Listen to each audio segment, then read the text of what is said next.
నా పేరు హనుమంతరావు అండి. నేను ఈ modern architect for rural India భారత గ్రామ నవనిర్మాణ సంస్థ అనే ఒక స్వచ్ఛంద సంస్థ.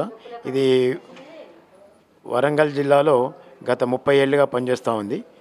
సో ఆ సంస్థ తరఫున ఒక క్లైమేట్ రెసిలియన్స్ ప్రాజెక్ట్ డైరెక్టర్గా పనిచేస్తూ ఉన్నాను. ఇది మారీ స్వచ్ఛంద సంస్థ చేపట్టినటువంటి అంటే ఒక ఇంపార్టెంట్ ప్రోగ్రామ్ ఇది.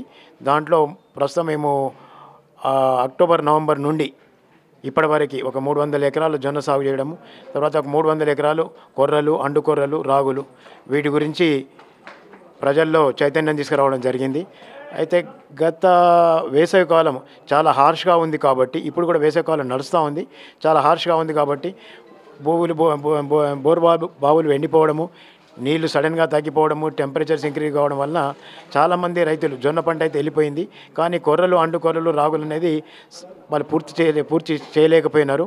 ఈ 600 ఎకరాలు వేసవికాలం కాకుండా ఇప్పుడు వచ్చే వర్షాకాలంలో, అంటే జూన్ నుంచి స్టార్ట్ అయ్యే వర్షాకాలంలో దాదాపు 1000 ఏకర్స్లో 1000 ఎకరాల్లో సాగు చేయడానికి మా ప్రయత్నాలు చేస్తూ ఉన్నాము. ఆల్రెడీ మేము 120 గ్రామాలు టార్గెట్ చేసుకున్నాము. ఏది జనగాం ప్లస్ యాదాద్రి భువనగిరి జిల్లాలో. ఈ 2 జిల్లాల్లో ఒక 1000 మంది, అంటే ఒక 10 మంది క్లస్టర్ ఫెసిలిటేటర్స్ సహాయంతో ప్రతి గ్రామాల్లో వెళ్ళి గ్రామానికి రైతులకు అవగాహన సదస్సు కల్పించి వాళ్ళకి సాగు విధి విధానాలు చెప్పి వాళ్ళని మోటివేట్ చేసి వాళ్ళకి సీడ్ ఇచ్చి తర్వాత కొంచెం ఇన్సెంటివ్ కూడా ఇచ్చి వాళ్ళని ప్రోత్సహించడం జరుగుతూ ఉంది. అయితే మా ఎక్స్పీరియన్స్ పాతది ఏంటి అని అంటే దాదాపు కొర్రలు, అండు కొర్రలు ఏవైతే ఉన్నాయో 6 నుంచి 7 క్వింటల్స్, జొన్నలు కూడా ఒక 5 నుంచి 6 క్వింటల్స్ ఉత్పత్తి చేయడం జరిగింది, దిగుబడి చేయడం జరిగింది. కాకపోతే వర్షం లేకుండా వల్ల కొంచెం దెబ్బతీసింది.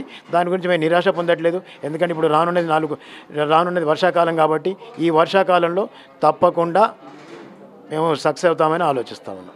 మా నమ్మకం అది. అలాగే ఈ పంట సాగు విధి విధానాలు, పంటలు ఏ నేలలో పండించనే దాని గురించి ఆ విషయానికి వస్తే, ఎందుకు పనికిరాని భూములలో కూడా దీన్ని పండించవచ్చు. దీనికి పెద్ద సారవంతమైన నీళ్ళు అవసరం లేదు, ఏ నల్లరేగడి భూములు అవసరం లేదు. అది సారవంతం కాకుండా మామూలుగా గలకరాలు లేకపోతే దుబ్బ భూమి, ఎర్ర భూములలో దాంట్లోనూ కూడా పండించవచ్చు. దాంట్లో కూడా అధిక దిగుబడి సాధించవచ్చు.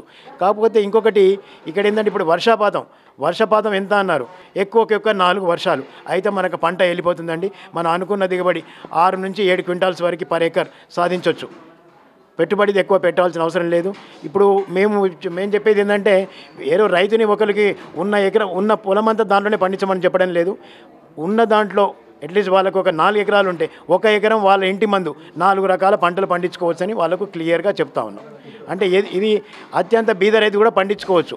ఎందుకంటే పెద్ద దేనికి మన కాటన్ లాగానో లేకపోతే వరి లాగానో దీని మీద ఎక్కువ డబ్బులు వెచ్చించాల్సిన అవసరం లేదు, ఎక్కువ కలుపు తీయాల్సిన అవసరం లేదు, మందులు కొట్టాల్సిన అవసరం లేదు. ఎందుకంటే వీటన్నిటికీ చీడపీడలు ఎక్కువ ఆశించవు, తర్వాత రోగాలు అసలే రావు, తర్వాత ఫర్టిలైజర్ కూడా అవసరం లేదు. ఎరువు కూడా ఎంత తక్కువ మోతాదులో వేస్తే మనకు సాధించిన దిగుబడి సాధించుకోవచ్చు. అదొక పూర్ మ్యాన్ క్రాప్గా చెప్పుకోవచ్చు. అండ్ అట్ సేమ్ టైంలో మనకు అత్యంత పోషక విలువలు ఇస్తూ ఉన్నది. క్రాప్ డ్యూరేషను మ్యాక్సిమము 120 రోజుల వరకు సరిపోతాయి.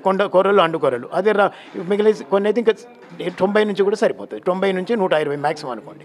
ఒకవేళ మనుషులు అవైలబుల్ ఉండి వీడింగ్ చేస్తే చేసుకోవచ్చు, కలుపు తీసుకోవచ్చు, లేకపోతే గుంటగా కొట్టి కూడా కలుపు నివారణ చేసుకోవచ్చు. జొన్నలు, రాగులు, కొర్రలు, అండు కొర్రలు, సజ్జలు, ఈ 5 పంటలకు ఒక్కసారి కలుపు తీసి, అంటే దాదాపు ఒక 30 నుంచి 45 రోజుల లోపల పంటని మనం జాగ్రత్తగా కాపాడుకోగలిగితే, అంటే సకాలంలో ఉన్న ఏదైనా వేసిన ఆ మాత్రం వెరుగు కానీ లేకపోతే కలుపు తీయడం కానీ జరిగితే మనం ఆశించిన దిగుబడి తప్పకుండా సాధించుకోవచ్చు. నీటి యాజమాన్యం కూడా అంత పెద్దగా అవసరం లేదు. వర్షాకాలం కాబట్టి 4 వర్షాలు, కనీసం నెలకు 1 వర్షం, దాంతో కూడా మన పంట వెళ్ళిపోతుంది.